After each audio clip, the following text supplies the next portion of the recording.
దూత media, power of news. Pushpa 2 benefit show సందర్భంగా గతేడాది డిసెంబర్ 4న రాత్రి ఆర్టీసీ క్రాస్ రోడ్స్ లోని సినిమా థియేటర్ వద్ద జరిగిన తొక్కిసలాట ఇప్పటికే జనం మదిలో నుంచి తొలగిపోవచ్చు.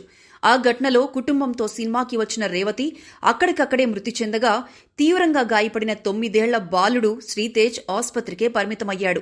సంఘటన జరిగి 56 రోజులు గడిచినప్పటికీ బాలుడి ఆరోగ్య పరిస్థితిలో పెద్దగా మార్పు లేదు. తొక్కిసలాట తర్వాత బాలుణ్ణి పక్కకు తీసుకువెళ్లిన పోలీసులు సిపిఆర్ చేశారు. వెంటనే సికింద్రాబాద్ కిమ్స్ కు తరలించారు. కొన్ని రోజుల పాటు ఐసీయూలో వెంటిలేటర్పై చికిత్స అందించారు. సొంతంగా ఆక్సిజన్ పీల్చుకోవడంతో వెంటిలేటర్ను తొలగించి ప్రత్యేక గదికి మార్చారు. అప్పటి నుంచి అతను ఆస్పత్రిలో మంచానికే పరిమితమయ్యాడు. పేరు పెట్టి పిలిచినా కళ్లు తెరిచి చూడలేడు, నోరు విప్పి మాట్లాడలేడు. ఇప్పటి వరకు ముక్కు వద్ద అమర్చిన సన్నని గొట్టం ద్వారానే లిక్విడ్ ఆహారం అందిస్తున్నారు.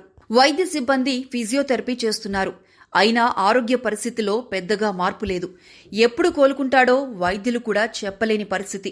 శరీరంలో ఇతర జీవ ప్రక్రియలన్నీ సక్రమంగా ఉన్నప్పటికీ శ్రీతేజ్ నుంచి స్థిరమైన ప్రతిస్పందనలు ఉండటం లేదని కిమ్స్ వైద్యులు డాక్టర్ చేతన్, డాక్టర్ విష్ణుతేజ్ బుధవారం విడుదల చేసిన ప్రకటనలో తెలిపారు. ఆ రోజు బాలుణ్ణి జనం తొక్కుకుంటూ పోవడంతో కొంత సమయం పాటు అతని ఊపిరి ఆగిపోయింది. సిపిఆర్తో తిరిగి శ్వాస అందుకున్నాడు. ప్రభుత్వం స్పందించి బాలుడికి చికిత్స అందిస్తోంది. సినిమా ప్రముఖులు సాయం చేసేందుకు ముందుకు వచ్చారు. శ్రీతేజ్ మాత్రం ఎన్నడు కోలుకుంటాడో, మళ్లీ బడికి వెళతాడో, డాన్స్ ఎప్పుడు చేస్తాడో అని అతని తండ్రి, చెల్లెలు కళ్లల్లో ఒత్తులు వేసుకుని చూస్తున్నారు.